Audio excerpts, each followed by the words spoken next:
এক গ্রামে একজন সৎ ও দরিদ্র কৃষক ছিলেন। তিনি দুধ থেকে দই ও মাখন তৈরি করে বাজারে বিক্রি করতেন।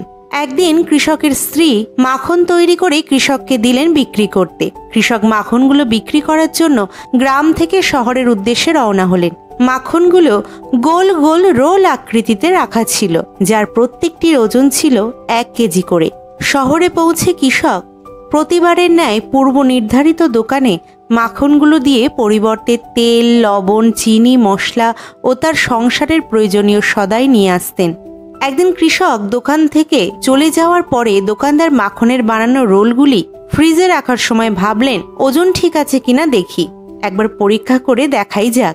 মাখনের রোলগুলো ওজন করতেই উনি দেখলেন মাখনের ওজন আসলে আছে 1000 গ্রাম নয়, প্রতিটায় আছে 900 গ্রাম করে।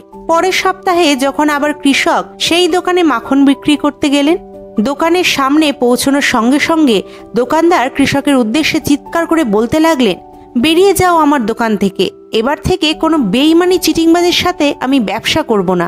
আমার দোকানে আর কোনো দিনও তুমি পা রাখবে না। 900 গ্রাম মাখন 1 কেজি বলে বিক্রি করা লোকটার মুখ আমি দেখতে চাই না। কৃষক বিনম্রভাবে কম্পিত স্বরে দোকানদারকে বললেন, দাদা, দয়া করে রাগ করবেন না, আসলে আমি একজন খুবই গরিব মানুষ, দাড়িপাল্লা বা বাটখারা কেনার মতো পয়সা আমার নেই, তাই আপনার থেকে প্রতিবার যে 1 কেজি করে চিনি নিয়ে যেতাম, সেটাই দাড়িপাল্লার এক পাশে রেখে অন্য পাশে মাখনের রোল উঠিয়ে মেপে নিয়ে আসতাম। এই গল্প থেকে আমরা শিখলাম, আপনি অন্যজনকে যা দেবেন ঠিক সেটাই পরবর্তীতে আবার আপনার কাছে ফিরে আসবে, তা সেটা সম্মান হোক অথবা ঘৃণা।